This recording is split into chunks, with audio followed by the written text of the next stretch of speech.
उसने कहा कि ड्रेस तो बहुत अच्छी है मेरे पास, लेकिन पार्टी में जाने के लिए उसके अकॉर्डिंग ज्वेलरी नहीं है। कि भाई चलो ठीक है, तुम फंक्शन में जाओगी तो मुझसे ज्वेलरी ले लेना। पार्टी में मार्टिन की खूबसूरती को देख के सब अट्रैक्ट हो गए उसकी तरफ, और मार्टिन ने काफी एक्साइटमेंट में काफी डांस वांस भी किया। Reliable Educational Institute. Hello and welcome to your channel reliable educational institute. आपका एक बार फिर से स्वागत है आपके अपने चैनल में, जहां हम आपके लिए लेकर आते हैं NIOS ओपन स्कूल के इंग्लिश के 10th एंड 12th के चैप्टर्स की इंग्लिश टू हिंदी ट्रांसलेशन की समरी। आज आपके लिए हम लेकर आए हैं इंग्लिश का 12th क्लास का chapter number 8, the necklace. The necklace is written by a French writer Guy de Maupassant. इनको गी डे मोपासा भी कहा जाता है। He is one of the greater short story writer. The Necklace कहानी एक फ्रांसीसी लेखक गी दा मोपासा द्वारा लिखी गई है। ये महान कहानीकारों में से एक कहानीकार है। The story is satire, values like honesty and truthfulness. ये एक व्यंग्य या उपहास है। ये कहानी मानवीय मूल्यों जैसे ईमानदारी तथा सच्चाई के बारे में स्पष्ट संदेश देती है। We generally see that false pride and desire to display is the cause of all suffering. We should accept our weakness. हम आमतौर पर देखते हैं कि झूठा घमंड और दिखावे की इच्छा सभी दुखों का कारण है। हमें अपनी कमजोरियों को स्वीकार करना चाहिए। Thus we can improve ourselves. We should be satisfied according to our means. The story tells us about the negative effects of pride and show off. This story tells us importance of honesty. इस प्रकार हम अपने आप में सुधार ला सकते हैं। हमें अपने साधनों के अनुसार संतुष्ट रहना चाहिए। ये कहानी हमें घमंड तथा दिखावे के नकारात्मक प्रभावों के बारे में बताती है। इस कहानी में ईमानदारी के महत्व को बताया गया है। तो चलिए शुरू करते हैं द नेकलेस स्टोरी की summary in English and Hindi. ये कहानी एक ऐसी फैमिली की है जो स्विट्जरलैंड में, और स्विट्जरलैंड में जो करेंसी चलती है उसका नाम है फ्रैंक्स, और उसी हिसाब से वहां के नाम भी होते हैं। अब ये जिनके वो स्टोरी है वो है मार्टिल्ड डे, और इनका सबटाइटल है मार्टिल्ड। Mathilde is a beautiful girl. She was born in the family of clerk. Mathilde एक सुंदर लड़की है और वह क्लर्क्स के परिवार में पैदा हुई है, यानी कि बाप दादा जो भी है वो क्लर्क्स रहे हैं, कोई रिच फैमिली नहीं है। That is why she cannot marry a rich man. इसीलिए वो किसी अमीर आदमी से शादी नहीं कर सकती थी। Her husband was a clerk in the Ministry of Public Instructions. She was not happy with all these situations. उसका पति मिनिस्ट्री ऑफ पब्लिक इंस्ट्रक्शन में क्लर्क था। वह इन हालातों से अपने हालात से खुश नहीं थी। Mathilde always thought that she was born to lead in life to luxurious. She was not satisfied with her life of poverty. She always dreamed of being rich. Madame Forestier was her wealthy friend. Mathilde हमेशा सोचती थी कि वो ऐशो आराम की जिंदगी बिताने के लिए पैदा हुई है। वो अपनी गरीबी की जिंदगी से बिल्कुल संतुष्ट नहीं थी। वो हमेशा अमीर बनने के सपने देखती रहती थी। एक मैडम थी फॉरेस्ट, उनकी वो काफी अमीर थी और ये उनकी दोस्त थी, जिनका नाम है Monsieur Loisel, was Mathilde's husband. He got an invitation from the Ministry of Public Instruction to attend a party. Monsieur Loisel Mathilde का पति है। उसे पब्लिक इंस्ट्रक्शन के मंत्री से एक निमंत्रण, एक इन्विटेशन जो है वो मिला पार्टी अटेंड करने के लिए। He hoped that Mathilde would be very happy. Mathilde became sad to know about the invitation. Her husband asked her how much a dress would cost. She said that 400 francs would be enough. At this sum, Loisel hesitated, but he agreed to give 400 francs. He saved this sum to buy a gun. माथिल्ड के पति को उम्मीद थी कि वो माथिल्ड खुश होगी, लेकिन माथिल्ड इनविटेशन के बारे में जानकर दुखी हो गई। उसके पति ने पूछा कि इस ड्रेस की कीमत कितनी होगी। यानी कि ड्रेस की जो बात आ रही है वो ये है कि पार्टी का इनविटेशन तो आ गया है, लेकिन और जाने की एक्साइटमेंट भी हो गई है, लेकिन उसके पास उस पार्टी के लायक कपड़े नहीं थे। तो उसने ये बात रखी कि मेरे पास तो ऐसी ड्रेस नहीं है, जो मुझे पसंद है वो अराउंड 400 फ्रैंक्स की होगी। तो उसके पति ने पूछा चलो ठीक है भाई, ये पैसे लो, मतलब ये फ्रैंक्स लो और अपने पसंद की ड्रेस ले लो तुम। अब उसने ये पैसे जो है एक गन खरीदने के लिए जोड़े थे। उसको एक मतलब थोड़े थोड़े करके उसने पैसे जोड़े थे। उसे काफी हिचकिचाहट तो हुई ये पैसे देने के लिए, लेकिन वो 400 फ्रैंक्स देने के लिए राजी हो गया। As the day of party approached, Mathilde became restless. She became disappointed. She said that she had no jewelry to attend the party. जैसे ही पार्टी में जाने वाला दिन आया, मार्टिल काफी बेचैन थी, वो निराश भी थी। उसने कहा कि ड्रेस तो बहुत अच्छी है मेरे पास, लेकिन पार्टी में जाने के लिए उसके अकॉर्डिंग ज्वेलरी नहीं है। यानी कि उस ड्रेस के अकॉर्डिंग ज्वेलरी उसके पास नहीं थी, कि वो चाहती थी कि बिल्कुल अलग और डिफरेंट दिखे, जैसे बहुत सारी गर्ल्स आप में से। Her husband suggested her to wear flowers, तो उसके हस्बैंड ने कहा कि फूलों का जो गहना होता है वो बना के पहन ले, वो सजेस्ट किया. She refuse outright.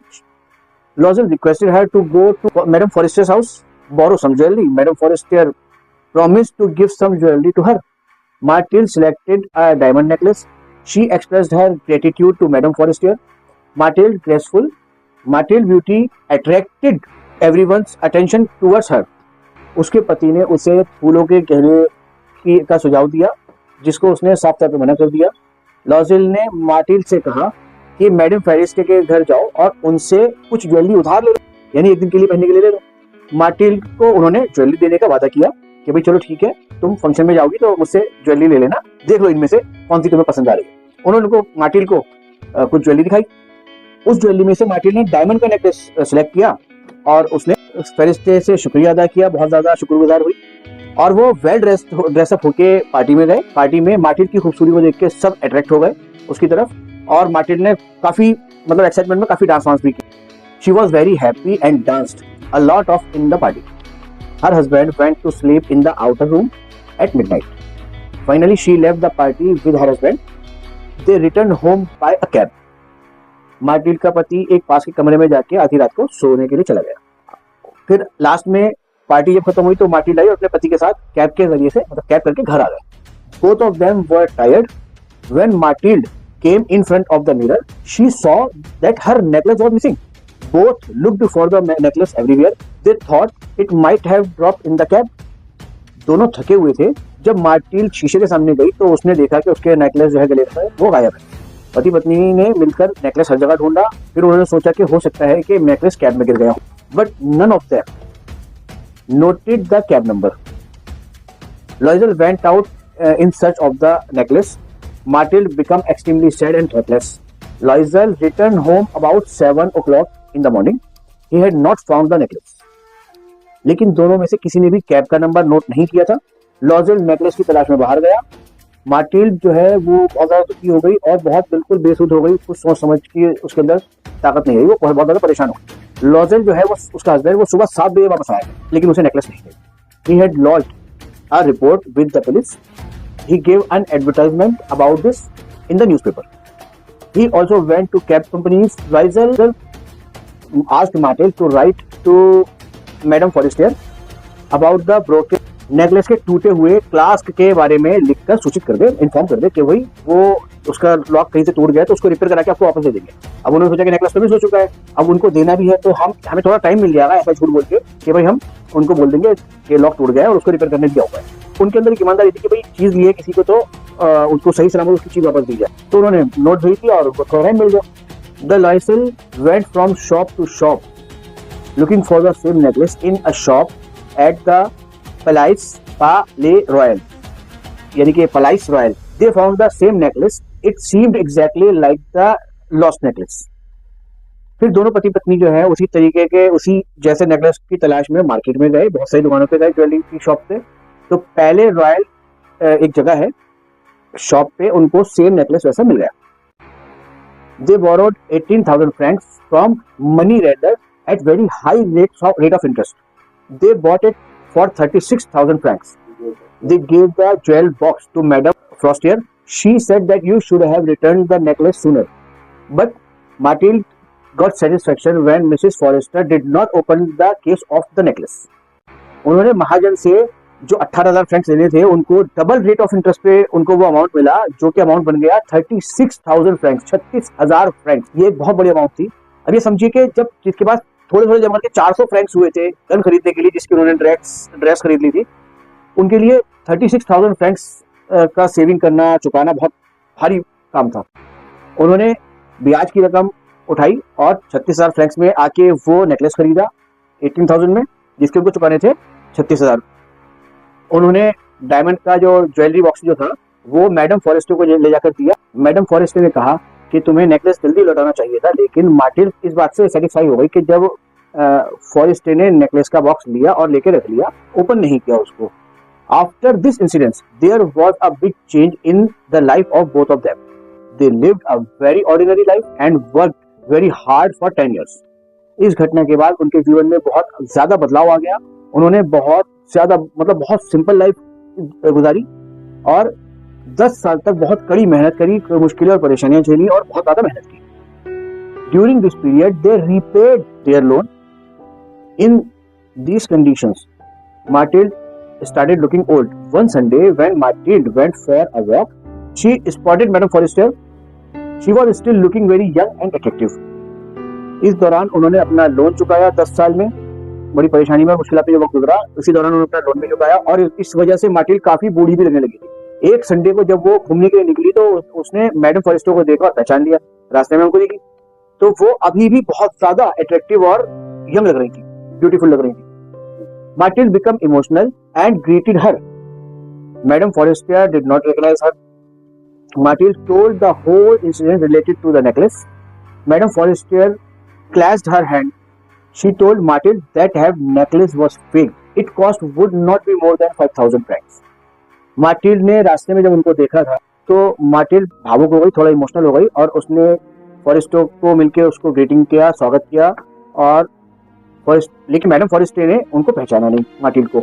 माटिल्ड ने नेकलेस से रिलेटेड सारी कहानी बताई, सब कुछ याद दिलाया तो उन्हें सब याद आ गया. मैडम फॉरेस्टर ने उसके हाथ पकड़ लिए और हाथ पकड़ के बताया कि उसका नेकलेस नकली था जिसकी कीमत 5,000 फ्रैंक से ज्यादा नहीं होती. यानी कि उनके हिसाब से वो काफी सस्ता हार था, लेकिन वो लोग खो चुके थे उस हार को कि वो नकली पहना हुआ है, असली हार पहना हुआ है. इसलिए इस चीज की बहुत भारी बड़ी कीमत चुकाई उन्होंने. वो हार, असली हार भी 18,000 फ्रैंक्स का था, लेकिन उनके पास 18,000 तो बहुत बड़ी रकम के लिए. उस 18,000 के नेकलेस को खरीदने के लिए उन्होंने डबल ब्याज पर, 18,000 के ही ब्याज पर, यानी कि टोटल 36,000 रुपए उन्होंने पे किए. 18,000 ROI यानी कि रेट ऑफ इंटरेस्ट पर उन्होंने पैसा उठाया, वो पर नेकलेस परचेज किया और मैडम को जाके दे दिया. इससे हमें सबक मिलता है सीखने को कि हम किसी का भी सामान किसी हिरस में ना मांगे और जो हमारे पास है उसमें ही हम एग्री करें, संतुष्ट रहें और जो सिंपलिसिटी है उसको कायम रखें. अपने आप को दूसरों के सामने ज्यादा बेटर रिप्रेजेंट करने के चक्कर में ऐसा नुकसान हम न उठाएं. मिलते हैं जल्दी एक और नए चैप्टर के साथ. इस चैप्टर की समरी आगे आ रही है, आप उसको पॉज करके पढ़ सकते हैं, स्क्रीनशॉट लेके उसके ट्रांसलेशन देख सकते हैं. इंग्लिश एंड हिंदी दोनों में ही आ रहा है.